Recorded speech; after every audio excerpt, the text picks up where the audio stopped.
This video is not fake news and is for all the people who are worried about the COVID-19 coronavirus.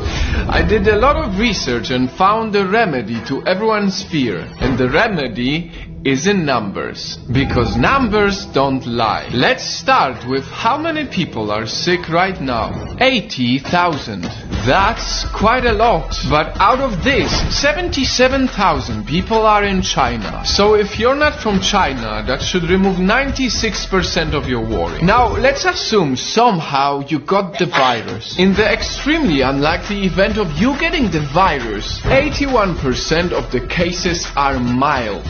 14% of the cases are moderate and only 5% of the cases are critical, which means that you are very likely to recover from it. And if you somehow get to a critical state, if you compare COVID-19 to SARS, it had a 10% fatality rate, while COVID-19 has only a 2% fatality rate. That is a 5 times smaller number than SARS. Having said all of this, let's dive even deeper into the numbers to make you feel safer. If you consider the age, the possibility of dying goes even lower.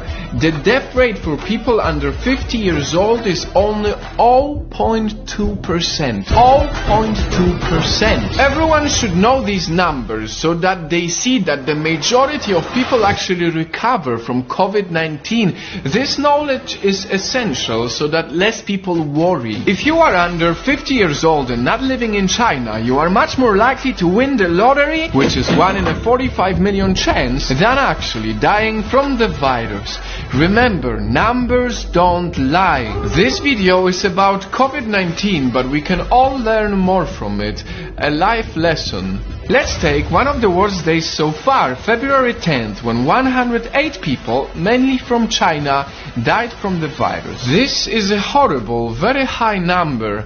But on the same day, cancer killed 26,283 people. Heart disease killed 24,641 people. Diabetes killed 4,300 people. And suicide on that day took 27.7 times more people than COVID-19. The lesson here for us is to cherish our lives every single day, because truth is we never know what can happen to us.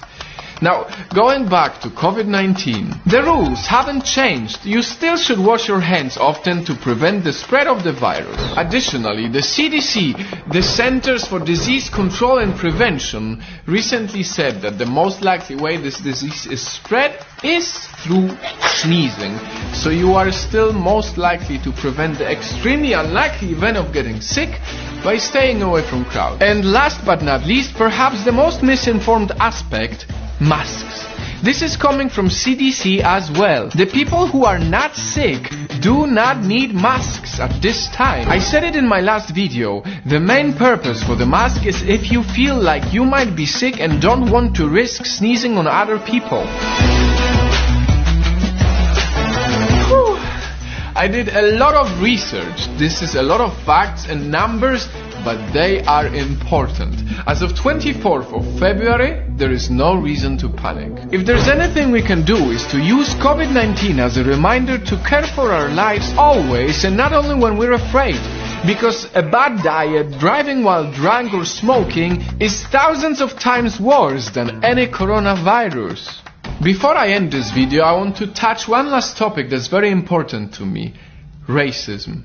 A lot of people are using COVID-19 as an excuse to be racist against Chinese people, and it shouldn't be like that. It's not okay. We should not judge a whole nation based on an event like this. Racism sucks, and we need to all come together to not only battle the virus, the fake news and the panic, but also racism. So that a few months from now, when hopefully everyone is safe and we have the virus under control, we will all be able to say that we did our absolute best to fight the virus and not fight each other.